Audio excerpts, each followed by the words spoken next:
Assalamualaikum warahmatullahi wabarakatuh. Alhamdulillahirrahmanirrahim. Wassalatu wassalamu ala asyrafil anbiya wal mursalin wa ala alihi wa sahbihi rasulillah ajmain. Amma ba'du. Bismillah. Alhamdulillah.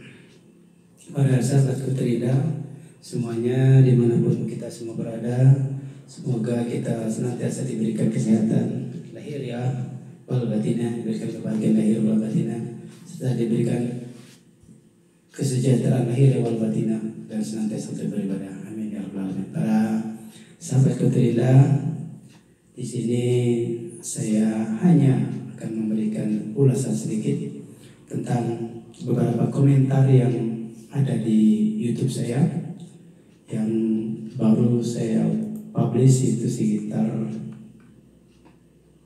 2 hari yang lalu tentang deklarasi Capres dan Cawapres. Capresnya adalah Anies Baswedan dan Cawapresnya adalah Cak Imin atau Muhaimin.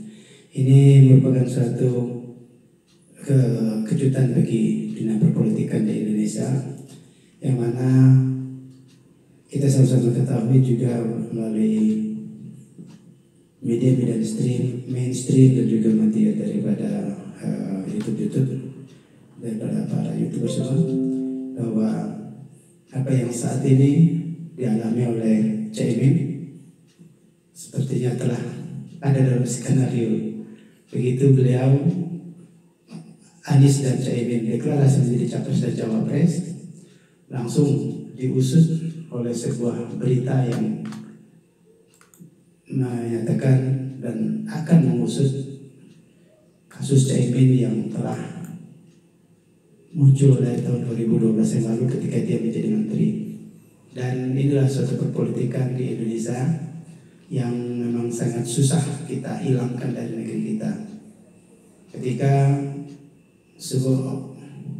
suatu gagasan telah dimunculkan, maka akan ada gagasan-gagasan lain yang berusaha untuk menggagalkan gagasan tersebut, atau setidaknya menetralkan gagasan tersebut, atau setidaknya berusaha untuk memburuk-burukkan gagasan tersebut. Gagasannya Anies Baswedan jadi Capres dan Cawapres, dan dari sisi Capresnya yaitu Anies Baswedan telah terbukti kasus-kasusnya selama menjadi gubernur di Jakarta terus diusut ternyata clear, tidak bermasalah. Apa yang dihadapi oleh Anies Baswedan tersebut ternyata clear, bersih dan bebas dari kasus.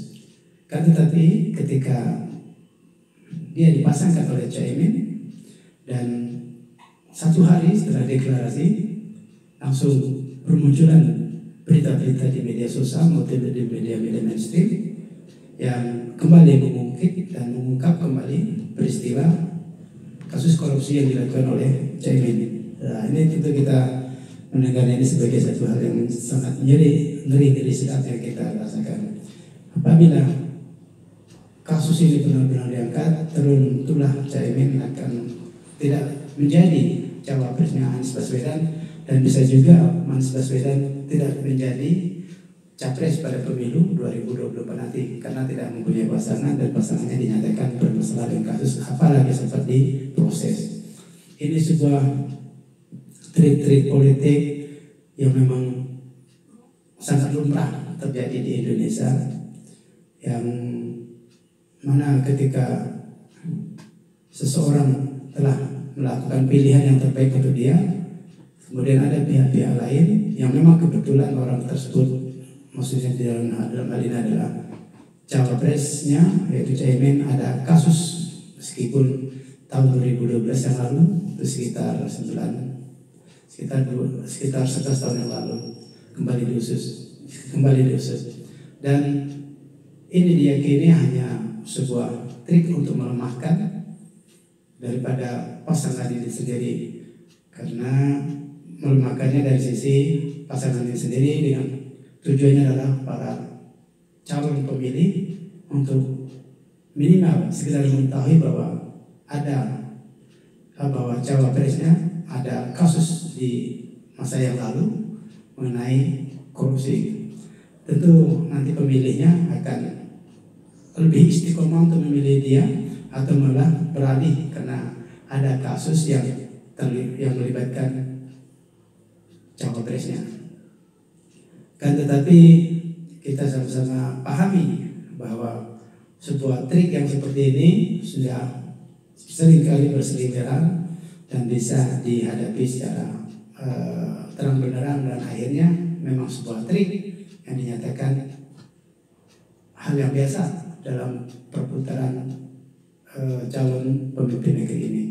Selalu ada hal-hal negatif yang diungkap kembali meskipun itu kejadiannya sudah puluhan tahun yang lalu. Dan begitu pun tentang kasus-kasus pelanggaran HAM yang kita sama-sama ketahui akan masih melekat kepada salah satu capres kita yang masih tetap diungkit dan tetap masih diungkap-ungkap keterlibatannya di masa-masa yang lalu.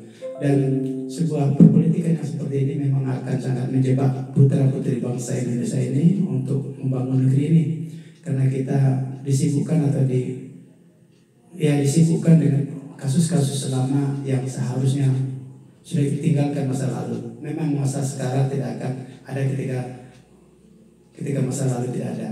Maka masa sekarang adalah juga gambaran daripada masa lalu. Masa lalu adalah yang bisa menciptakan masa saat ini.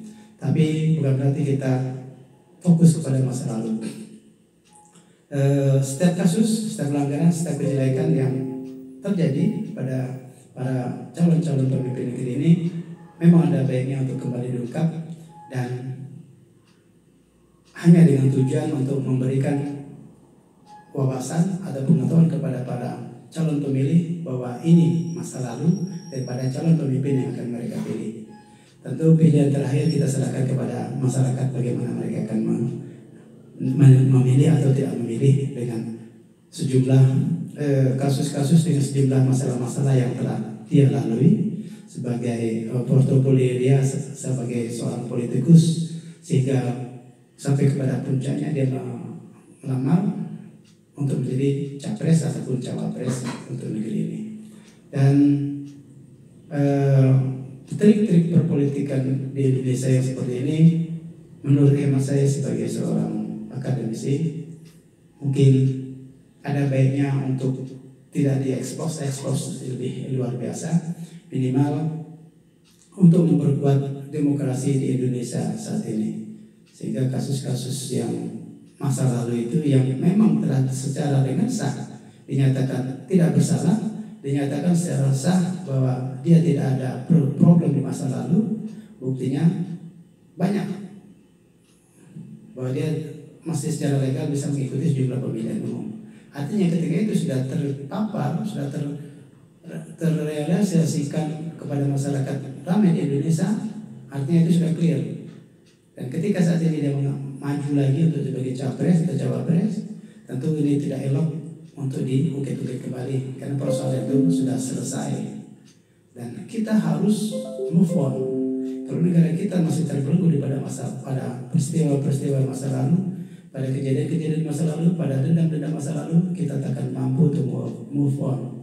Kita berencana 2024 akan menjadi negara maju, setidaknya mungkin 3 besar perekonomian di dunia ini. Kalau bisa, kalau kita terjebak dengan persoalan-persoalan masa lalu, kalau kita terjebak dengan sengketa-sengketa masa lalu, dendam masa lalu, yakinlah kita tak akan mampu menjadi negara berkembang. Kita hanya mampu menjadi negara yang ubah-ubah di pertumbuhan ekonomi menengah ke bawah saja, tak mampu untuk meraih kepada pertumbuhan ekonomi menjadi negara maju. Nauzubillah, semoga itu tak akan terjadi. Tentu semua yang indah-indah, semua kemajuan, semua kemakmuran yang akan kita capai di depan tadi tidak melepaskan kita dari karakter-karakter yang bagus untuk kita sendiri bangun di negeri ini. Komitmen, kejujuran, kegigihan untuk membangun negeri ini demi masyarakat adil sejahtera, demi mewujudkan cita-cita kemerdekaan Indonesia seperti tertuang dalam pembukaan Undang-Undang Dasar 1945 dan juga undang-undangnya dan juga Pancasila yang ada di sana. Kesejahteraan untuk seluruh umat manusia di bumi persada ini, dan untuk itu semua diperlukan komitmen, integritas, di mana salah satu integritas di dalam itu adalah kejujuran. Mampukah kita membangun negeri ini dengan kejujuran? Wallahu a'lam bishawab. Sepertinya pemirsa yang nonton video ini juga mungkin akan sangat sedikit yang menyatakan sulit membangun negeri Indonesia ini dengan kejujurannya setingkat dengan para wali. Kejujurannya untuk membangun negeri ini setingkat dengan para dewa itu mustahil. Apakah Indonesia akan dibangun dengan kejujuran? Apakah Indonesia bisa menjadi negara maju ketika ini dibangun dengan komitmen yang untuk jujur? Wallahu a'lam bishawab. Kita kembalikan kepada diri kita dan kita lihat perpolitikan kita di Indonesia. Kita berharap akan ada kejujuran pada setiap pemilu, pilkada, apapun perhelatannya untuk pergantian daripada suksesi kepemimpinan negeri ini. Kita pola dengan kejujuran, kita bangun dengan komitmen yang tinggi untuk kesejahteraan masyarakat Indonesia. Demikian, thank you for watching. Assalamualaikum warahmatullahi wabarakatuh.